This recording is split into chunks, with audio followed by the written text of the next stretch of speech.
السلام عليكم ورحمة الله وبركاته. أعوذ بالله من الشيطان الرجيم. بسم الله الرحمن الرحيم. الحمد لله الذي أسرى بعبده والذي أسرى بعباده. أشهد أن لا إله إلا الله وحده لا شريك له وأشهد أن محمدا عبده ورسوله شهادة تنجي قائلها من عذابه ويوصل عباده إلى قربه. والصلاة والسلام على سيدنا محمد عبده ورسوله وعلى آله وأصحابه الذين جاهدوا في سبيله. أما بعد، إلهي أنت مقصودي ورضاك مطلوبي، آتني محبتك ومعرفتك. المكرم المحترم شيخنا ومرشدنا ووسيلة بيننا وبين الله Imamul Makan wa Imamul Zaman, Naibur Rasul, Sayyidi pengarsa Abah, Mukarramin, para wakilut talqin, Bapak pembantu khusus, Bapak Mayor Jenderal TNI Purnawirawan Haji Sukri Atmaja, Bapak Jenderal kita dari Bogor, Bapak Jenderal Mahfudin Taka beserta Ibu, tuan-tuan dan puan-puan, para ikhwan akhwat dari Singapura dan Malaysia, hadirin hadirat ikhwan akhwat jamaah pengajian manaqib rutin bulanan Pondok Pesantren Suryalaya dari dalam dan luar negeri, dari setiap pelosok, dari kota maupun dari pinggir kota, dari desa, dari gunung, yang dari gunung Pajejen, sebab Pajejen itu gunung gede. Gunung gede teh nyata gunung nurek bitu di Carambitu ku pangarsa Abah tetulus, gunung di Carambitu tetulus. Saya saksinya. Itulah salah satu mankoba beliau. Saat itu diumumkan di televisi, seluruh televisi Indonesia menyatakan bahwa Gunung Gede akan meletus. Pasti. Pemerintah sudah siaga, seluruh tentara sudah disebar di wilayah Sukabumi, daerah bahaya, daerah aman. Bendera putih sudah ditancapkan di mana-mana. Mengungsilah masyarakat dan dihebohkan bahwa pelopor mengungsi adalah Ustadz Jejen. Rame di koran, rame di radio. Saya orang cengeng, masih suka sakit hati, datang bawa koran ke pangarsa Abah. Saya duduk di bis, bisnya macet di Nagreg. Orang semua mengatakan Gunung Gede mau meletus. Masyarakat akan mengungsi, dipelopori oleh Ustadz Jejen. Digorengkeun anak. Begitu saya datang ke pangarsa Abah, saya mau melapor, pangarsa Abah langsung menjawab, "Geus balik." Belum saya menyampaikan, beliau sudah menyampaikan, "Geus balik ngilu jeung awas gitu." Mau lapor nggak jadi, suruh pulang. Saya berkhidmat kepada pangarsa Ajengan Gawas dengan mengambil alih driver ke Cianjur, sampai Cianjur datang ke Jakarta, dari Jakarta kembali ke Sukabumi. Di TV, di koran, di mana-mana hilang kabar bahwa ternyata Gunung Gede tetulus bituna. Silahkan orang mau menyebut apa, terserah Anda. Bagi saya itu adalah manqabah. Hadirin rahimakumullah, terima kasih atas doa dari ikhwan semua yang telah mendoakan saya dan rombongan ke Malaysia. Saya bersama Bapak Haji Nur Said berangkat lebih dulu, dan rombongan pangarsa Umi, Bapak Jenderal dan Umi serta rombongan berangkat ke Sabah. Alhamdulillah, khususnya dengan barokah karomah pangarsa Abah, selama 17 hari kita melaksanakan tugas di sana. Alhamdulillah lancar. Semua berkat barokah karomah pangarsa Abah.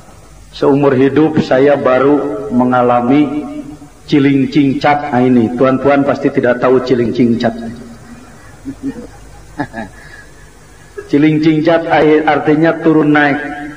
Saya kalau ke Mekah, berangkat dari Jakarta sampai ke Mekah, Mekah Madinah 40 hari, baru pulang lagi naik pesawat terbang. Kalau umroh, berangkat dari Jakarta ke Jeddah, Jeddah ke Madinah pakai pesawat, di sana 15 hari baru naik lagi pesawat. Jadi badan rehatlah. Tetapi kemarin di Malaysia seumur hidup baru saya ciling-cingcat turun ungah naik pesawat 8 kali. Naik turun, naik turun, naik turun. Alhamdulillah selama 17 hari itulah tugas di sana. Karena itu boleh saya melaporkan kepada hadirin sekalian kegiatan di sana. Yang pertama, tanggal 28 kita berangkat, 29 kita berangkat, malam 30 istirahat sebentar, pagi melaksanakan seminar anti dadah. Di Malaysia dadah itu ialah narkotik. Jadi di sana melaksanakan seminar anti dadah 1 hari. Saya diberi tugas melaksanakan 2 sesi. Yang pertama adalah tentang pengenalan, penghayatan, pendalaman Thariqah Qadiriyah wan Naqsabandiyah yang dikembangkan di Pondok Pesantren Suryalaya, dan mengenal tentang tambih dengan barokah karomah pengarsa Abah. Selesai tambih, hampir semua orang mencucurkan air mata. Bahkan ada yang merangkul, meronta-ronta pada saya. Itu karomah tambih. Karena tambih itu sebuah wasiat yang universal. Sampai kiamat tetap bermanfaat. Tidak hanya di Indonesia, di negara manapun. Kalau kita sudah menjadi orang yang berakhlak tambih, dunia akhirat pasti selamat. Malamnya kita mengikuti acara di Ambang Merdeka ke-44. Orang sana menyebutnya di Ambang Merdeka. Majelis yang merayakan, orang sana menyebut meraihkan. Majelis meraihkan sempena di ambang kemerdekaan Malaysia yang ke-44. Alhamdulillah kita dapat menghadiri acara khidmat di sana, sampai kepada kalau di negeri kita di Indonesia jam 10.00 detik kemerdekaan, di sana jam 12 malam. Kita ke-56, di sana ke-44. Tanggalnya sama, berbeda sedikit. Sana adalah tanggal 16. Tanggal 31 Agustus. 31 Agustus. Adapun tanggal 16 September adalah hari jadi negeri Sabah. Di Ambang Merdeka. Yang ketiga, kita terus terbang lagi dari Alor Star menuju Kuala Lumpur. Nginap semalam dari Kuala Lumpur, pagi-pagi terbang menuju Sabah. Negeri Sabah ke kota Kinabalu untuk menghadiri akad nikah Tuan Haji Arif, putra Tuan yang terutama, Tun Datuk Sri Panglima Haji Sakaran bin Dandai di negeri Sabah. Betul, untuk belajar syarahan dan ceramah di Malaysia, menghafal jabatan orang itu nggak cukup 1 hari. Dari mulai Datuk Sri Panglima, Tan Sri, Tun, Datin, Tok Puan, Pagujud. Ada harapan dari saya. Kenapa di Indonesia tidak begitu ya? Ternyata itu bukan main-main. Berarti penghargaan terhadap ketokohan seseorang. Kalau ada seorang mengabdi, bekerja keras, ikhlas, tidak mencari nama, demi masyarakat, sampai 20-30 tahun, terus mengembangkan ekonomi, agama, ibadah, budaya, dan lain sebagainya, secara positif, barulah dia mendapatkan gelar datuk. Perlu diketahui oleh ikhwan sekalian, dan kita telah menyaksikan bahwa pengarsa Abah resmi beliau adalah menyandang gelar datuk di Malaysia. Jadi kalau di Malaysia kita mengucapkan yang mulia Al-Mukarram Al-Muhtaram Syekh Al-Mursyid Datuk Kiai Haji Ahmad Syahibul Wafa Tajul Arifin. Dan pengarsa Umi adalah datin resmi. Ketika pengarsa Umi akan memberikan berkah doa kepada pengantin, dipanggillah beliau.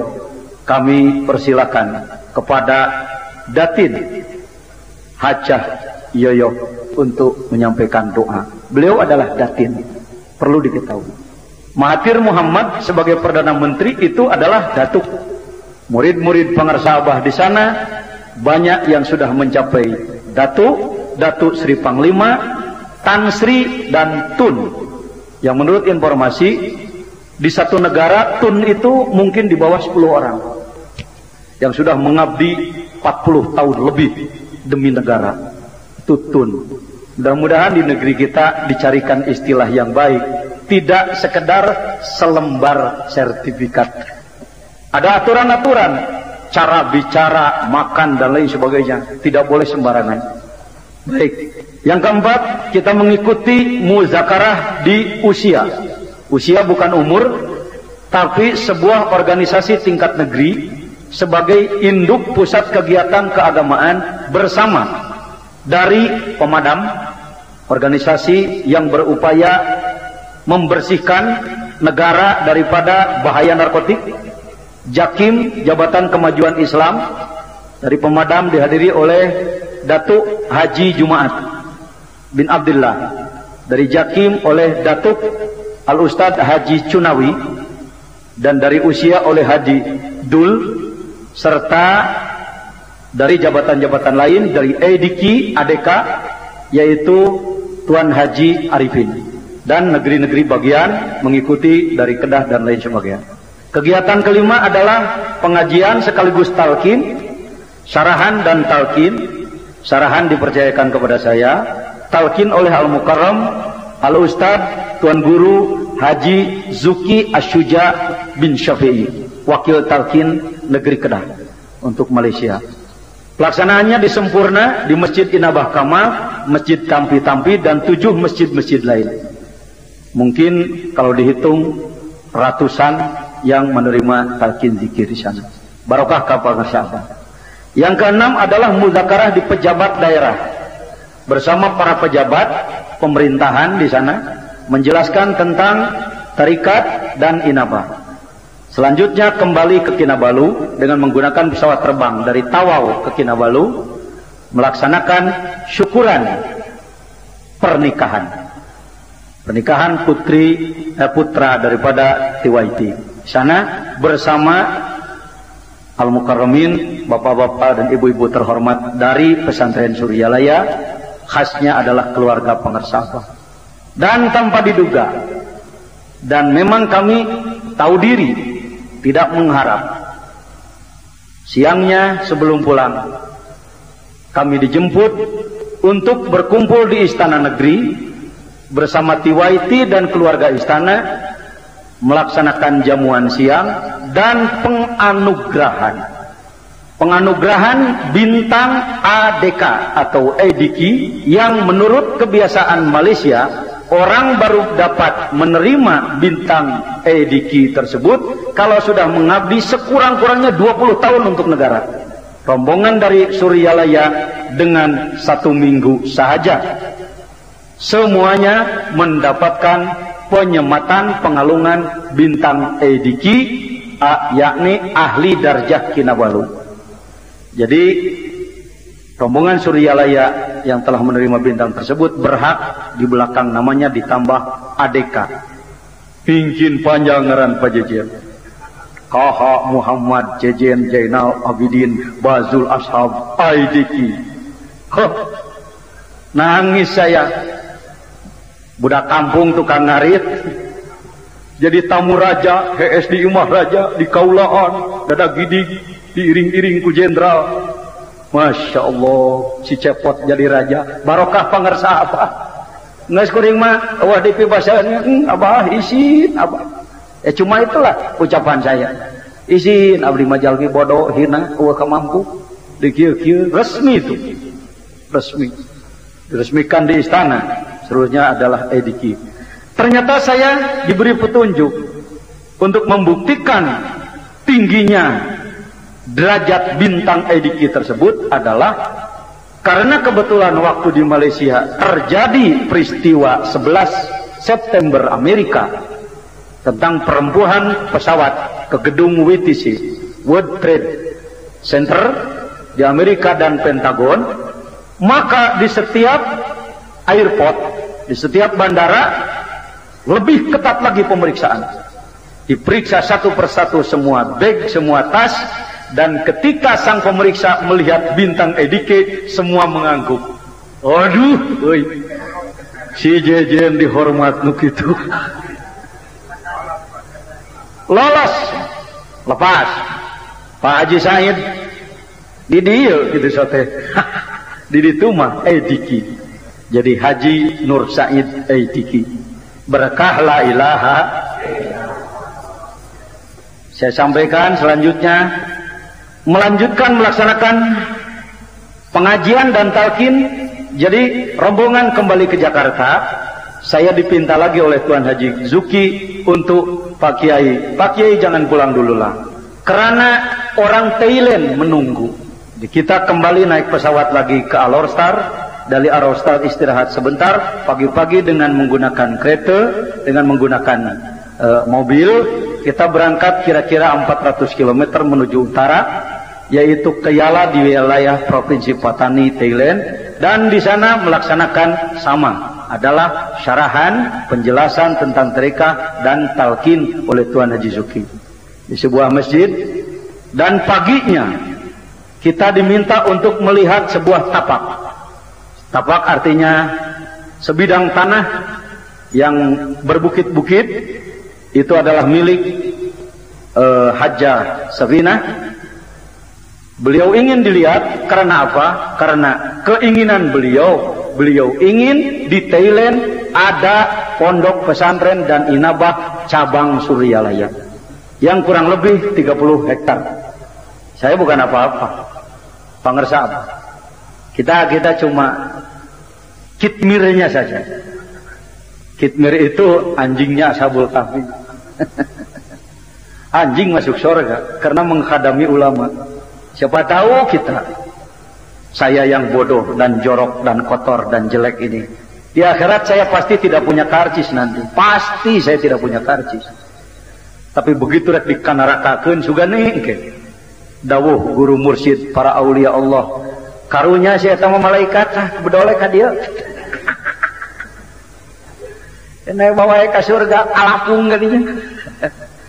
Yang kita harapkan yaitu kembali ke Kuala Lumpur. Dan orang Malaysia pintar sekali, karena Pak Jejen besok pesawatnya jam 11, maka malamnya dimanfaatkan ikhwan-ikhwan Kuala Lumpur berkumpul melaksanakan pengajian dan penjelasan tentang Sirul Asrar, yaitu di rumah Profesor Dr. Nik Hashim. Menurut informasi kurang lebih ada 16 ya profesor-profesor di Malaysia yang sudah mengambil talqin zikir. Wallahu alam. Dan siangnya kita melihat mengunjungi Universitas Antarbangsa di Malaysia. Itu tentang kegiatan kurang lebih di sana. Mohon maaf kalau tidak terlaporkan semua. Akhir laporan, ngajinya belum. Dan saya tambah lagi julukan ini. Di Malaysia, di Singapura, Al-Mukarram Ustaz Haji Ali Haji Muhammad dan para ikhwan di sana. Seperti biasa kita setiap tahun melaksanakan dakwah sarahan pusing-pusing di merata masjid-masjid Singapura. Orang sana menyebutnya begitu. Pak Yai kami jemput sarahan pusing-pusing di merata masjid Singapura. Naon sih? Sarahan pusing-pusing maliar di negara lain mah. Pusing-pusing atau jukuriding. Ini tuan-tuan haji dari Singapura. Sarahan pusing-pusing artinya ceramah di seluruh masjid-masjid keliling. Jadi rata-rata 30 masjid yang kita kunjungi kalau di Singapura. Kebetulan saya agak senang seni sedikit, jadi suka main-main pantun. Ternyata di sana pantun sangat dihargai. Nambahlah saya jadi kiai pantun. Aduh, mungkin panjang ipangkat. Sekarang saya buatkan 2 buah pantun untuk tuan-tuan dan puan-puan dari Singapura dan Malaysia. Dan tuan-tuan dan puan-puan dari Taraju.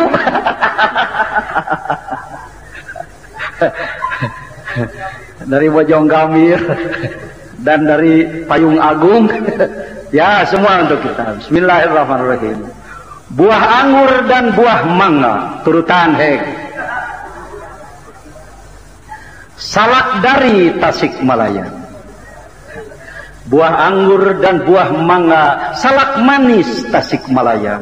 Kami syukur dan kami bangga telah bertugas di Thailand dan Malaysia. Mau tepuk tangan? Hayang karunya ngan eraun gitu. Tak dihegayekeun dewa. Masya Allah. Sutra halus dari Malaya. Oh, sutranya hebat Malaysia. Mutiara di negeri Sabah. Sutra harus dari Malaya, mutiara di negeri Sabah. Nancing hartina. Tiada daya, tiada upaya, semua karena barokah Abah. Semua karena barokah Abah. Kami tak punya daya upaya. Alhamdulillah. Programnya, rencana orang-orang Malaysia menindaklanjuti apa yang telah dirintis dakwah ke sana oleh Al-Mukarram Kiai Haji Abdul Ghaus Saifullah Al-Maslul, Bapak Profesor Dr. Johe S. Praja, Kiai Haji Arif Ikhwani, dan para penceramah kita lainnya, Al-Mukarram Al-Ustadz Haji Said Al-Atas, Al-Ustadz Haji Ali Haji Muhammad. Beliaulah sejak tahun 70-an sudah terus mendakwahkan tarekat ke sana. Maka tindak lanjutnya adalah kalau tidak ada halangan, mereka merencanakan, waktunya nggak tahu kapan. Satu adalah mereka ingin melaksanakan pendalaman Thariqat Qadiriyah Naqsabandiyah dan Inabah di Suryalaya dengan utusan dari seluruh negeri se-Malaysia. Wallahu alam kapan, dan itu sedang diolah oleh mereka. Ya, dan para pemadam dan lain sebagainya. Pemadam, Ediki, Jakim, Usia, dan lain sebagainya. Dan saya tidak terlalu kaku di sana untuk bergaul dengan para pejabat. Kenapa? Karena untuk dialog dengan beliau-beliau ada Bapak Jenderal kita. Jadi Pak Jejen mah muka kitab nawe bagianan. Yang kedua, mereka minta MHTM. MHTM adalah Majelis Khidmat Tabaruk Miftahus Sudur. Mereka ingin agar Miftahus Sudur, kitab yang disusun oleh Yang Mulia Pangarsa Abah, mereka selalu menyebutnya Yang Mulia Pangarsa Abah. Yang keempat, tadi sudah disampaikan, ingin menyelenggarakan Pondok Pesantren Suryalaya dan Inabah di Thailand. Yang kelima, dalam waktu dekat mereka ingin mengadakan seminar tasawuf tingkat kebangsaan, tingkat nasional, dan meminta para pembicaranya adalah dari Pondok Pesantren Suryalaya. Siapa yang akan ditutus di sana itu hak prerogatif Pangarsa Abah. Beliaulah yang menunjuk. Yang keenam, pembinaan rutin oleh Al-Mukarram Al-Ustadz Haji Ali Haji Muhammad dari Singapura. Mengapa? Karena beliau memiliki kemampuan handal. Jangan lupa, murid Pangarsa Abah yang satu ini memang punya kehebatan khusus. Beliau adalah ketua bagian syariat Majelis Ugama Islam tingkat nasional Singapura, dan selama sejarah ulama Singapura baru satu ada ulama yang mendapatkan bintang penghargaan Singapura. Jadi beliau sekarang sudah luar biasa.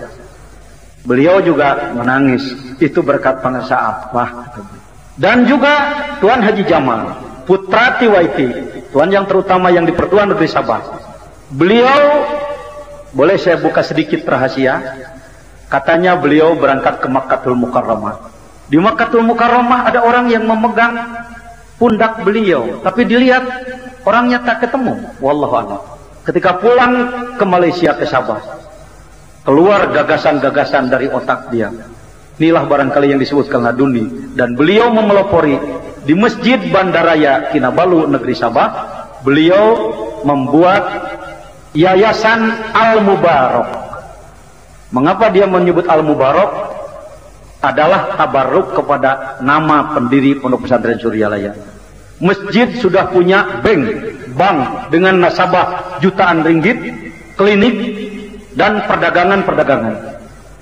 Itu adalah gagasannya. Dan yang terakhir, saya bangga dari bidang ilmu dan dakwah karena Al-Mukarram Ustadz Haji Muhammad, Al-Mukarram Tuan Haji Jamal akan menunjang bidang ilmu dakwah dengan dakwah TQN Pondok Pesantren Suryalaya menggunakan website, yaitu internet, untuk membumikan ke seluruh dunia informasi tentang TQN Suryalaya.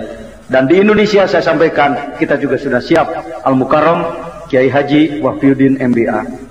Mudah-mudahan rancangan-rancangan ini, Faidah Azam Tafawakkal Allah, Allah lah yang berkuasa, Pangarsa Abah lah yang memiliki kunci pintu langitnya. Kita hanya sebatas berkhidmat saja. Amin ya rabbal alamin. Baik, hadirin rahimakumullah, saya akan melaksanakan tugas untuk menyampaikan informasi ceramah hari ini. Sebagaimana biasa, Miftahus Sudur sudah selesai menurut ukuran lahiriah kita baca di majelis ini, dan saya sedang belajar bertabaruk, yaitu masuk pada tambih. Untuk hari ini kita akan kaitkan dengan Isra wal Mi'raj. Qori nasional dan insya Allah calon juara internasional. Al-Mukarram Al-Ustadz Abdul Aziz tadi, insya Allah jangan lupa malam 27 kita akan melihat wajah Qori TKN ini membacakan Al-Quran di peringatan Isra Mi'raj tingkat nasional, dihadiri oleh Presiden dan pejabat-pejabat tinggi Indonesia, mungkin di Istiqlal, di Masjid Istiqlal, atau mungkin di istana. Qori kita inilah yang akan membacakan Qurannya nanti. Hegae mantap oge. Ngabendung zikir mah sarua jeung ngabendung banjir. Benung belah kaler debrah belah kidul. Benung dihanap debrah di luhur kitu. Sebab zikir milik Allah bukan milik manusia. Baik. Mari kita bertabaruk sedikit. Subhanallazi asra bi'abdihi lailam minal masjidil harami ilal masjidil aqsa alladzi barakna haulahu linuriyahu min ayatina innahu huwas samiul basir. Bagi ahli ilmu, terutama ahli ilmu Al-Quran, akan bertanya 5 pertanyaan tentang ayat ini. Yang pertama, mengapa ayat ini diawali dengan subhana? Naon sababna ieu ayat dimimitian ku lafaz subhana ma teku alhamdu? Menurut bahasa oke-oke aja. Alhamdulillahilladzi asra, segala puji bagi Allah yang memberangkatkan. Kenapa subhana? Yang kedua, mengapa menggunakan kalimat abdihi? Tidak Muhammad saja lebih jelas, lebih kontras. Yang keempat, mengapa Laila tidak naharo? Rekreasi anaknya siang, semua terlihat. Tapi mengapa perjalanan Rasul di malam hari? Yang keempat, mengapa dari Masjidil Haram, tidak dari Masjid Istiqlal Indonesia, atau Masjid Sultan Salahuddin Selangor, atau Masjid Khadijah di Singapura? Alhamdulillah, saya bangga, saya bersyukur. Barokah pengersa Abah, orang Singapura memang khidmahnya luar biasa. Mereka sekarang sedang membangun pembangunan yang pertama, lingkungan tanah yang tadinya kosong di lingkungan Masjid Khadijah sudah dibangun 3 lantai dengan gaya hotel bintang 5, air condition dengan kamar mandi yang lux. Itulah barokah tarekat di sana, barokah zikir. Dan masjidnya akan dibangun, sudah dimulai direhabilitasi dengan, kalau tidak salah, kurs ongkosnya semuanya kurang lebih 8 juta dolar Singapura. Jadi kira-kira 4 miliar. Bayangkan bagaimana berkibarnya. Dan mereka, nah ini keluar biasanya semangat ikhwan kita di Singapura, mengumpulkan dananya sendiri dengan segala macam daya. Saya waktu ke sana pun menangis, saya melihat semangat mereka. Al-Mukarram Ustadz Haji Ali Haji Muhammad yang mobilnya Mercedes Baby Benz, yang ketua Majelis Ugama Islam Nasional, bagaimana dia sama-sama di dapur masak, bikin nasi biryani untuk mencari dana kepentingan masjid tersebut. Beda jeung urang. Jadi Ustadz lemet geus hayang monyong we. Pasea. Jangan senang bertikai, ulah aya kabengkahan jeung sarare ya. Jangan ada pertikaian. Kenapa sih bertikai dilarang? Capek, energi habis. Kalau seperti main bola, surak mineng asup tara. Sorak sore lah bola sepak nih. Tapi gol tak pernah ada. Sorak sore terus bergema, tapi gol tak pernah ada. Pasea jeung babaturan. Puas Pak main bola tadi? Puas. Apa puasnya? Babaturan pengkor 8 ku aing tuh. Mengkoran babaturan. Capek. dan tidak akan dilayani oleh orang yang punya otak sehat. Mudah-mudahan hilangkan dengan barokah Isra Mi'raj hari ini, kita hilangkan penyakit-penyakit begitu. Amin. Kita harus jadi pelopor bersih hati, karena kita adalah orang-orang yang sedang membersihkan hati. Hadirin, mengapa diawali dengan subhana? Menunjukkan takjib luar biasa. Luar biasa. Mengapa luar biasa? Kebiasaan orang Arab katanya, kalau dari Mekah ke Masjidil Aqsa ke Palestina, pulang pergi memerlukan waktu pakai unta itu 2 bulan. Tetapi Sayyid Muhammad dari Haram ke Aqsa, dari Aqsa sampai ke alam terakhir, bolak-balik kurang lebih hanya 1 jam saja. Abu Jahal mengatakan Muhammad majnun. Muhammad edan deui euy. Acaprak naon sababna? Sabab eta ngaku-ngakunya bajauh aya waktu ngan sakedeug. Sakitu jauhna ini tungtung puting balik subuh. Turunlah ayat Al-Quran. Subhana bermakna, wahai Abu Jahal dan kaummu, kau jangan tidak percaya kepada Isra, karena Isra bukan berangkat sendiri, tetapi dia diberangkatkan oleh yang maha suci, yaitu aku. Itu jenah rahasia. Kaitannya dengan amalan kita, mari kita masukkan subhana. Banyak sekali pintu untuk masuk ke lafaz subhana, tetapi diantaranya adalah kalau kita mendengar mankobah yang mungkin menurut otak bisa kaget, Nabi Isa menghidupkan orang dengan kalimat kum biidnillah, Syekh Abdul Qadir dengan kum biidni, apa itu? Ini cerita Yahudi. Ada yang begitu, disebut Israiliyat. Syekh Abdul Qadir merebut nyawa dari malak Israel yang membawa ribuan nyawa dari bumi akan diserahkan ke langit, direbut oleh Syekh Abdul Qadir. Apa ini? Tidak masuk akal ini. Apalagi barusan saja Nabi akan Isra, beliau karena buruknya menjadi 40 hasta, 1 hasta kira-kira 75 cm atau 60 cm, 50 cm saja hitung, 50 kali 40 berarti 200 meter. 200 ke 20? 40 hasta. 20 meter menjadi tinggi buruknya. Nabi akan naik agak sulit, datanglah roh Syekh Abdul Qadir, maka orang mengkantar dengan mengatakan, duluan mana Syekh Abdul Qadir dengan Muhammad? Kaget lagi, wilujeng kaget. Kaget berarti sudah ada perhatian. Dan masih banyak mankobah lain. Karena itu, dari bidang ilmu dakwah saya boleh menyarankan, tidak salah sebenarnya mau membaca mankobah yang manapun. Tetapi kalau kebetulan di lingkungan masyarakat yang baru sekali belajar dzikir, tolong pilihkan mankobah yang tidak terlalu kaget. Ya. Pilih saja. Tidak harus karena di panggung utama mankobah sekian, lalu di tempat lain harus sekian. Sampai kalau ada yang beda mankobah dimarahi. Jangan begitu kawan. Ini penting ini. Di pusatnya kasak itu, menyaman kasak itu. Kudu akur. Itu bukan aturan. Ya, ada baiknya begitu. Tetapi bagi kalangan umpamanya, ikhwan ini baru-baru dari kelompok lain lah sebut, yang tadinya anti sekali terhadap tarekat, begitu mendengar mankobah kaget, aku nggak mau, habis dicekoki cerita begitu sih. Sekarang untuk meyakinkan kita, jawab saja, subhana gitu. Apa itu mankobah begitu? Subhana. Sutradaranya Allah yang maha suci. Kalau orang sudah dekat kepada Allah, disayangi oleh Allah, lalu meminta kepada Allah, minta apapun, uduni astajib lakum. Dan mohon jangan salah menunjuk. Kalau menyebutkan tidak masuk akal, jangan ke otak. Pak Jejen, itu nggak masuk akal, salah menunjuk Pak. Akal bukan ke sini, ke dada.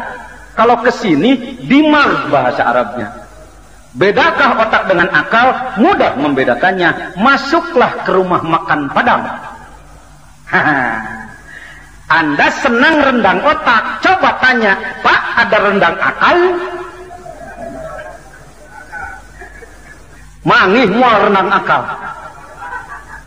Anda cari di seluruh dunia, di restoran Asia Food, atau Afrika, atau Amerika, dan lain sebagainya, tidak akan menemukan rendang akal. Dan akal masih bisa direndang. hal-hal seperti tadi, silahkan Anda mengatakan, belum masuk otak nih, memang otak saya kurang cepat menerima. Tetapi masukkan pada akal. Mengapa demikian? Karena akal konteksnya dengan kun fayakun, subhana. Keur pribadi pajajian lamun disebutkan, tong hari ganingan ukur sakitu, sajuta lipat tik itu ge saya mau percaya. Kitu siapkeun.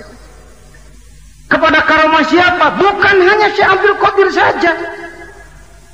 Kepada karomah Syekh Al-Mursyid, pangersa Abah, seperti yang saya alami tadi.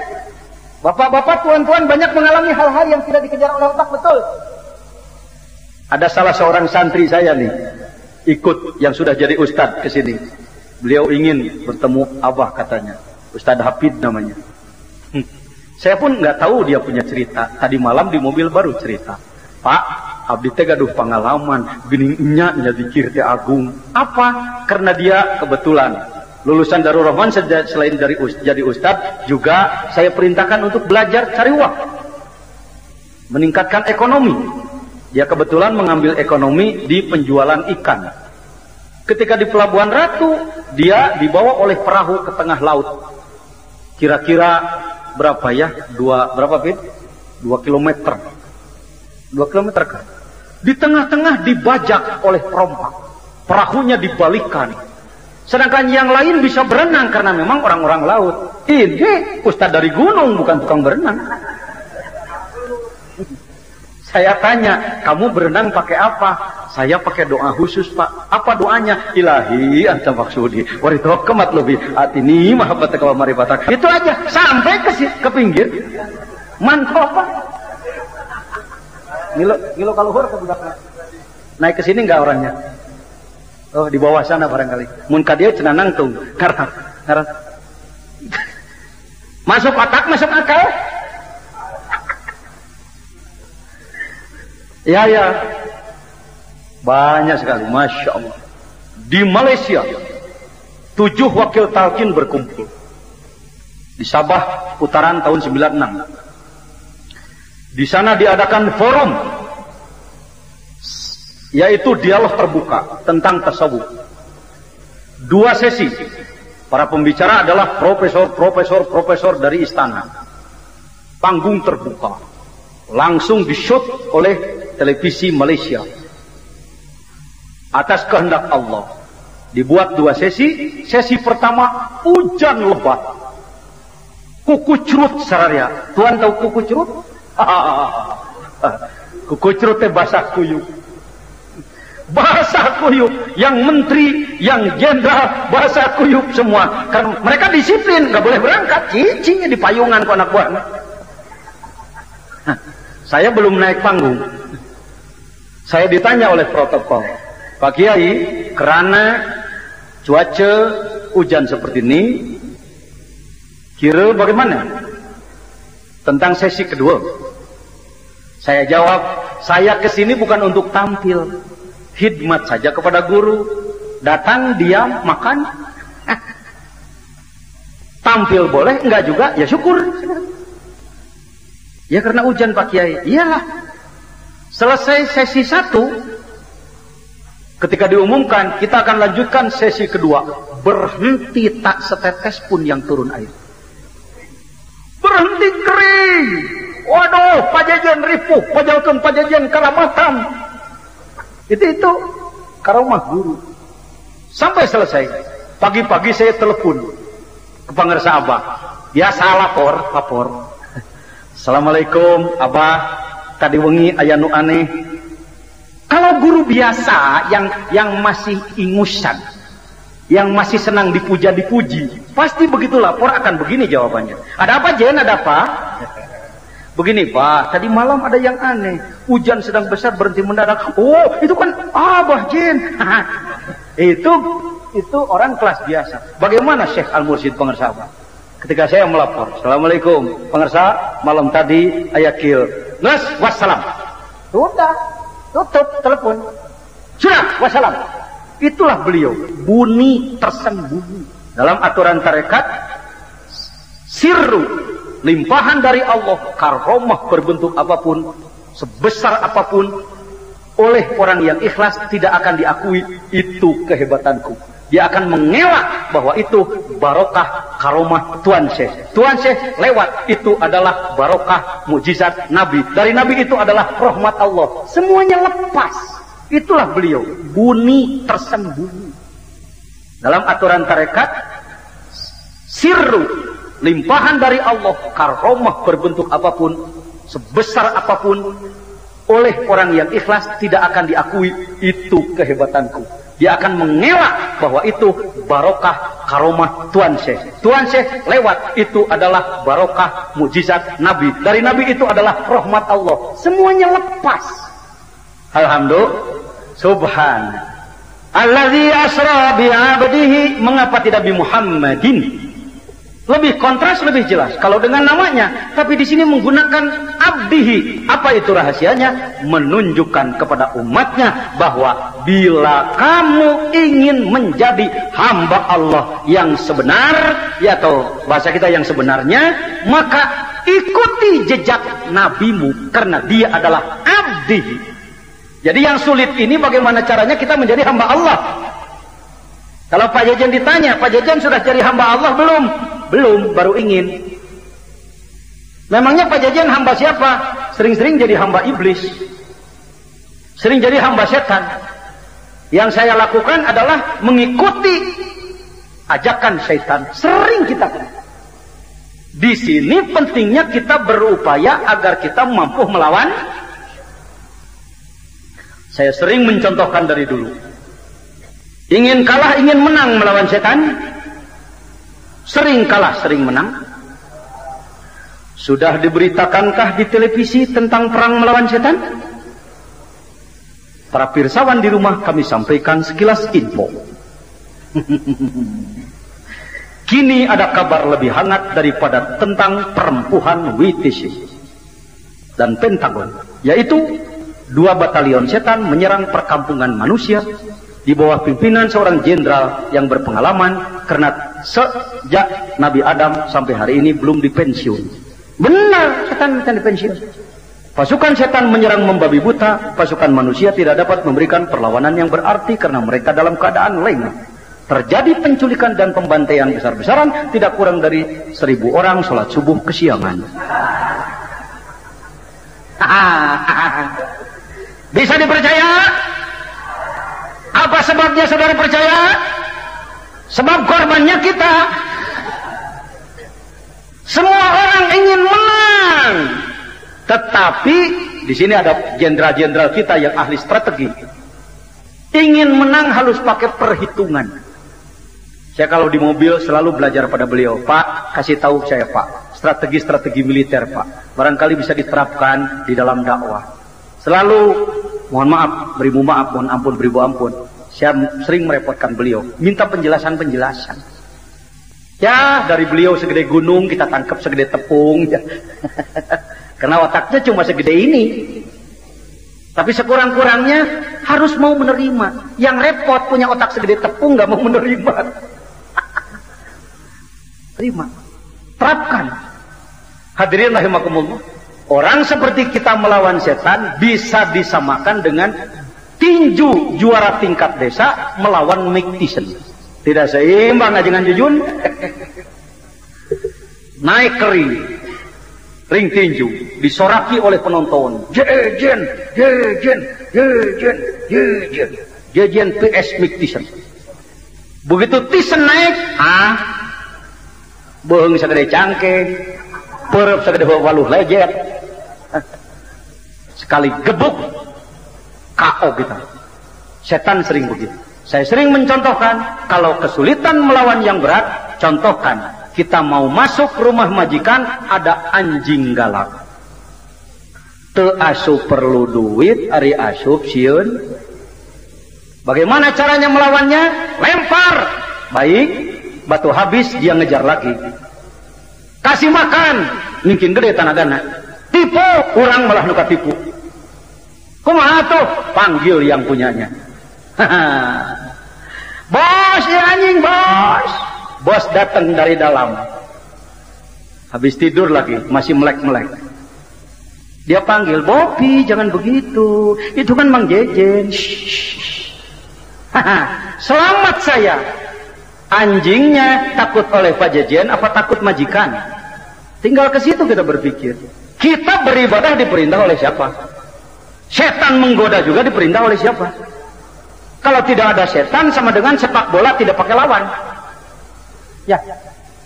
Pak Jejen datang ke lapang bola, bawa bola 3 biji, fluid 2 biji. Sigim. Sendiri. Sorak sendiri. Ule, ule, ule, ule. Ule, ule. Tembak sendiri. Dis, dis, dis, dis. Pagi-pagi saya menari di Cilemang sana dekat terminal. Aku juara, aku Maradona, aku juara, aku Maradona. Juara benar, juara bohong? Juara benar, juara bohong? Syahate. Jejen gitu. Pak Jejen pengen jadi juara tapi nggak mau pakai apa? Nggak mau pakai lawan. Nah, banyak orang yang ditanya, kenapa kamu malas sholat berjamaah? Malum Pak, banyak kerjaan, banyak gangguan. Wah, geus kolot kunaon menang kedua kana ngaji, kedua kana pengajian, kedua kana berjamaah, kedua khotaman, kedua zikir, kedua manakiban, kurang tenaga. Wah, mah geus kolot. Bagogoda jangan. Ngorak keneh mau wage getol. Pugunu geus kolot mah kudu bikin getol sabab terus maut. Yang muda ditanya kenapa kamu malas? Maklum masih muda apa banyak gangguan. Jadi kapan? Nanti ya kalau sudah tua modar. Iya mayo. Kamu yang kaya kenapa kamu malas ibadah? Maklum banyak gangguan sibuk Pak Jejen. Kamu yang miskin kenapa malas? Maklum orang kecil Pak Jejen. Waduh, jadi maklum semua. Benar. Betul. Bagaimana memperbaiki umat yang pola pikirnya sudah rusak seperti ini? Perlu kita berikan penjelasan bahwa kita tidak akan menang melawan setan kecuali dengan zikrullah. Rasul memberi petunjuk, adnu syayatinakum, lumpuhkan setan yang selalu mengganggu bikatsrati qauli la ilaha illallah. Mungkin ada orang mengatakan, saya mengamalkan la ilaha illallah Pak Jejen, tapi belum juga kuat melawan setan. Mungkin caranya yang belum baik. Caranya yang belum baik. Karena itu perlunya belajar kepada ahlinya. Fas'alu ahla dzikr in kuntum la ta'lamun. Saya tidak menyebutkan jelek kalau ada orang yang berzikir la ilaha illallah bari malaweung. La ilaha illallah, la ilaha illallah, la ilaha illallah. Cek hatena itu cak mantap pisan. La ilaha illallah, la ilaha illallah. Cak ngaron teberhengit lah. Halus goreng dikir gitu. Halus daripada tara. Tambah, pakai tambah. Jangan suka menjelekkan orang. Nah ini, Isra. Jangan apaan dikira gitu. Wis kokok. Bagus daripada enggak gitu. Kan genahan hati batur. Sukses wae dakwah di momen lagi teh. Ai make tambah mah. Logor ngaliang jarum ulah serep di buana. Ulah sok nincak batur. Pangersa Abah teu marentakeun agungkeun Abahnya ulama sejen tincak ku manehnya. Hormati semua. Apa sih? Bahasa kan gak beli ya. Apa sulitnya? Mari kita hormati. Justru dengan menghormati yang lain, tadi telapak kaki Syekh Abdul Qadir diinjakan pada pundak seluruh wali. Hati-hati memahami ini. Hati-hati memahami ini. Jangan sampai kita memahami, nah kan? Syekh Abdul Qadir paling tinggi kan? Jadi dia injak pundak seluruh wali. Karena itu aku muridnya akan ku injak pundak semua orang. Ini salah interpretasi. Hemat saya orang bodoh. Menafsirkan mankobah yang tadi. Artinya telapak kaki Syekh Abdul Qadir menginjak pada pundak wali-wali yang lain. Menunjukkan isyarat bahwa. Orang Malaysia sebut bahwa. Bahwa sebenarnya Tuan Syekh Abdul Qadir Jailani karena ilmunya tinggi, ibadahnya hebat, akhlaknya baik, semua orang menghormati, sehingga semua orang mau mengangkat kaki beliau, disimpan pada pundaknya. Gening disebut Tuan Syekh Abdul Qadir ngadampalkeun sampean anak kana punuk batur. Ulah dihartian yen Tuan Syekh Abdul Qadir nincakan punuk batur. Ulah dihartian yen urang muridna kudu ngaluhurkeun diri tincakan punuk batur. Urang liye kabeh. Lain kitu, tapi Tuan Syekh Abdul Qadir ilmuna luhur, ibadahna hebat, akhlakna alus untuk kepentingan bangsa, negara, agama. Beliau sangat banyak sekali jasanya, maka orang lain menganggap beliau adalah lebih tinggi daripada dia, menjadikan beliau lebih luhur tibatan musejer. Hartina dampal sampeanana dituna dina punuk batur, ku batur baning ku luhur, ku batur baning ku batur baning ku luhur. Sono introna ai sunah jeung sunah sarua. Kuring ngaji dihanyai kamari teu bisa make lagu kitu. Siapa laguna beda? Ya,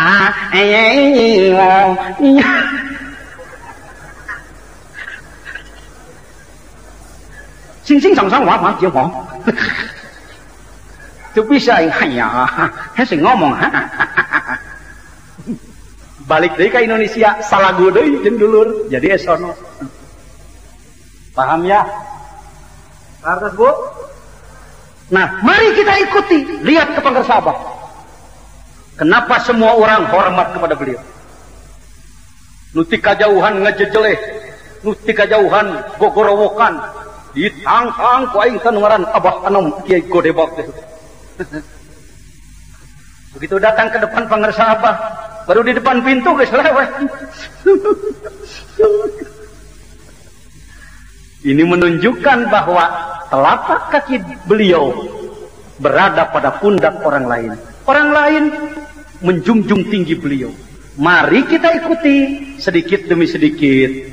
Kita tidak usah propaganda aku lebih hebat, tidak usah. Orang lain di bawah aku, tidak usah perlihatkan. Karena kita memiliki thariqah Qadiriyah wa Naqsyabandiyah, dua thariqat yang terpadu, maka ibadah kita meningkat, akhlak kita menjadi baik, ekonomi kita juga menjadi barokah, hubungan sosial kita menjadi barokah. Insya Allah orang lain pasti angkat topi. Ini kita harapkan. Amin. Hadirin rahimakumullah, subhanalladzi asra bi 'abdihi laila. Sedikit lagi. Laila. Kalau dengar nama Laila ingat film India.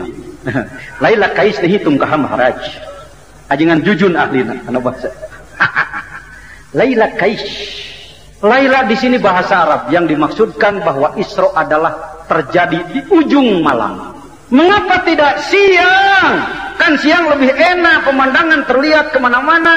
Menunjukkan kepada umatnya, ibadah di waktu malam pahalanya lebih besar daripada ibadah siang. Ibadah peuting nyarana lebih gede tibatan ibadah berang, tibatan ibadah berang. Ibadah malam lebih tinggi pahalanya daripada ibadah. Ari pajojen kumaha atuh? Berang tepati hudang, koting tepati nyari. Molor terus. Insyaallah dengan pendidikan dari Panggersabah, zikir adalah alatnya. Kita dididik pertama sholat fardu awal waktu berjamaah. Sholat fardu awal waktu berjamaah. Yang kedua, pagi-pagi ketika matahari keluar, kita sudah dididik sholat apa? Memeh diajar TKN ka Suryalaya sok sholat isyraq tarawih. Beda jeung pajejen. Beda. Pajejen mah hara cara jeung maneh. Ai geus diajar tarekat mah era-era ku batur tuh. Kenapa pajejen pagi masih tidur? Pakai dalil, naumul alim khairum min ibadatil jahil. Tidurnya orang berilmu lebih tinggi pahalanya daripada ibadah orang bodoh. You orang bodoh salat akan mereka esel. Itu dalil. Orang pintar sering begitu. Tedekeun eleh, make dalil. Baik, hadirin. Dididik salat isyraq. Apa sih salat isyraq? Syukuran ketemu lagi matahari. Saya setting dengan dalil. Syukur ya dicangan di panon poe lamun ku Allah disumputkeun poe salilana. Nuhun Gusti Allahu Akbar. Kau pakai isti'adzah ajengan mohon perlindungan dari Allah agar kita dijauhkan dari segala rupa cobaan, dari segala rupa bahaya, segala macam bahaya. Pagi-pagi isti'adzah. Kalau ada istikharah, bukankah istikharah itu sholat untuk ramalan, meramal? Kira-kira saya kalau kawin sama dia baik apa enggak? Istikharah. Datang di mimpi, merah, hijau, kuning, itulah balonku ada 5. Istikharah saya dulu begitu. Maaf, tidak jelek yang begitu daripada tidak. Lumayan, bus. Baik. Istikharah. Istikharah talabul khair. Ingin mendapatkan nasib baik. Istikharah teh. Abdi mah Gusti nyuhunkeun sararayana we wios awana mah kabaturkeun entong kabdi ulah. Tu kalautkeun ka ditu. Dididik zikir. Kita dididik zikir. Tong ngagorengkeun ngaran zikir batur. Cek ibu-ibu yang belum belajar tarekat, aja gerek kembali manggul orok pe atuh, ajengan pang. La ilaha illallah, la ilaha illallah, la ilaha illallah. Alus goreng. Alus, tibatan udah dicopot orokna, bang dungting, bang mak dungting, bang. Alus goreng. Alus daripada dibobotkeun. Ulah senang goreng batur. Loba musuh. Murid tarekat Suryalaya mah bogohan tambeh, tangga goreng batur. Kadang mau balik ke goreng batur, mau balik ke goreng kamu ikhwan kan, tepa dia. Ulah, ya. Balikan di. Aya ibu-ibu can diajar tarekat, eueuh garek kilu we dikir mangan eueuh mah bari ngambing orok we. La ilaha illallah, la ilaha illallah. Alus goreng. Tibatan nyapat budak tuluy diengkeung-engkeung bang dungting pak dungting bang pak dungting bang dung bang halus goreng tibatan jadi mau boga musuh di mana kita tengah goreng batur genahan aing era ke urang tarekat teh aing manehna ku aing digoreng tarang ngalawan apan aya tambeh asih ka jalma nu ngewa, ari orang mah batur ngewa 10, orang 100 ngewa na sarua. Baik. Hampir akhiri obrolan. Hanya kepada umat Islam yang sudah bisa zikir bari malaweung, sebaiknya ditingkatkan menjadi zikir yang khusyuk. Lah ditarik dari pusar ke ubun-ubun menembus 2 latifah. Ilaha di sebelah kanan menembus 2 latifah. Illallah di sebelah kiri menembus 2 latifah. 7 latifah ditembus dengan kalimat la ilaha illallah. Konteklah dengan latifah bumi, langsung menyalalah sinar dari Allah Subhanahu wa taala. La ilaha Tailam minal Masjidil Haram ilal Masjidil Aqsa yang terakhir. Minal Masjidil Haram, dari Masjidil Haram ada apa sih kok jadi Masjidil Haram? Mengapa tidak dari Masjid Istiqlal Jakarta? Kahiji memang can aya, nomor kedua adalah geus aya ge moal kapilih. Sorry. Karek boga sorry jeung don't worry. Tibus teh menang don't worry. Hadirin, rahimakumullah. Dari Masjidil Haram karena di sana ada Baitullah. Baitullah adalah batu. Jangan sebut bahwa umat Islam menyembah batu. Tidak, karena yang dituju adalah yang memiliki rumah tersebut, Allah Subhanahu wa taala. Ke Masjidil Aqsa karena Masjidil Aqsa adalah masjid yang lurus ke pintu langit, sengaja diinjak oleh kaki Rasulullah agar umatnya nanti setelah bumi ini hancur, Allah membuat bumi yang lain, di titik itulah kita akan berkumpul nanti. Mudah-mudahan kita terbawa oleh para nabi dan para aulia Allah.